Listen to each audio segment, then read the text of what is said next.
लोकसभा में नेता प्रतिपक्ष और कांग्रेस सांसद राहुल गांधी ने जम्मू कश्मीर में मेगा रैली संबोधित करते हुए कांग्रेस के चुनावी अभियान की शुरुआत की। जम्मू कश्मीर के रामबान की रैली में राहुल गांधी ने भारतीय जनता पार्टी और आरएसएस पर निशाना साधा। इस दौरान उन्होंने जम्मू कश्मीर के राज्य दर्जे, बेरोजगारी, बिजली समस्या और देश में फैली नफरत पर बात की। राहुल गांधी ने कहा कि भारत के इतिहास में पहली बार राज्य का दर्जा छीना गया है। एक राज्य को खत्म कर दिया गया और लोगों के अधिकार छीन लिए गए। उन्होंने आगे कहा कि पूरे देश में बीजेपी और आरएसएस के लोग नफरत और हिंसा फैला रहे हैं। उनका काम नफरत फैलाने का है और हमारा काम मोहब्बत फैलाने का। वो तोड़ते हैं और हम जोड़ते हैं। नफरत को मोहब्बत से ही हराया जा सकता है। अंत में मोहब्बत की ही जीत होती है। पहले नरेंद्र मोदी छाती फैला कर आते थे और अब झुक कर आते हैं। हिंदुस्तान के इतिहास में पहली बार स्टेटहुड छीना गया है। राहुल गांधी ने जनता को संबोधित करते हुए कहा कि आपका राज्य ही नहीं छीना गया है, आपके अधिकार, आपकी संपत्ति, सब कुछ आपसे छीना जा रहा है। 1947 में हमने राजाओं को हटाकर लोकतांत्रिक सरकार बनाई। हमने देश को संविधान दिया। आज जम्मू कश्मीर में राजा हैं, उनका नाम एलजी है। राहुल गांधी ने कहा कि हमारा पहला कदम जम्मू कश्मीर को राज्य का दर्जा वापस दिलाना होगा। हम चाहते थे कि चुनाव से पहले आपको राज्य का दर्जा मिले और चुनाव जम्मू कश्मीर के राज्य बनने के बाद हो। बीजेपी ऐसा नहीं चाहती। वे चाहते थे कि पहले चुनाव हो जाए, फिर राज्य के दर्जे पर बात हो।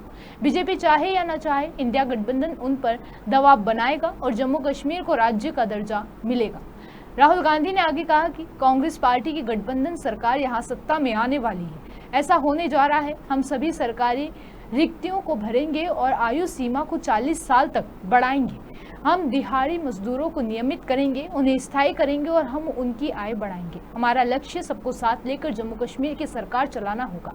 सभी का सम्मान होना चाहिए। हम सभी को साथ लेकर चलना चाहिए।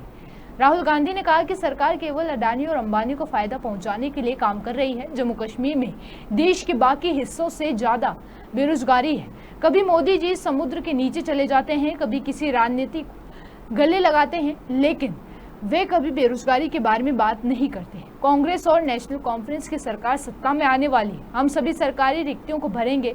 हम आयु सीमा को 40 तक बढ़ाएंगे। दिहाड़ी मजदूरों को नियमित किया जाएगा। राहुल गांधी ने कहा कि अब नरेंद्र मोदी हिंदुस्तान की जनता से डरते हैं। अब थोड़ा सा वक्त बचा है। हम नरेंद्र मोदी और बीजेपी को सरकार से हटा देंगे। हम चाहते हैं कि देश में भाईचारा हो, सबकी इज्जत हो, एक दूसरे के साथ अच्छे से बात हो।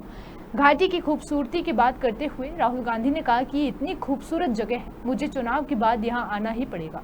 आपने यहाँ मेरे लिए 45 मिनट का कार्यक्रम बनाया है। यहाँ कम से कम 2-3 दिन का कार्यक्रम तो बनना चाहिए। मुझे ऐसी जगह इतने प्यार लोग देखने को नहीं मिलते। कम से कम मुझे 2-3 दिन के लिए घुमाइए। उन्होंने आगे कहा कि कुछ ही समय में देख लेना, कश्मीर में हमारी सरकार बनेगी और आपके लिए पूरे दिल से काम किया जाएगा। ये खूबसूरत जगह है। संगलदान एक बहुत अच्छी जगह है। जम्मू कश्मीर में 10 साल बाद विधानसभा चुनाव होने जा रहे हैं। आर्टिकल 370 खत्म किए जाने के बाद जम्मू कश्मीर को केंद्र शासित प्रदेश बना दिया गया था। इसके बाद पहली बार चुनाव होने जा रहे हैं। चुनाव 3 चरणों में होंगे। 90 विधानसभा सीटों के लिए 18 सितंबर, 25 सितंबर और 1 अक्टूबर को मतदाता अपने मत का इस्तेमाल करेंगे। वहीं 8 अक्टूबर को चुनाव के परिणाम घोषित किए जाएंगे।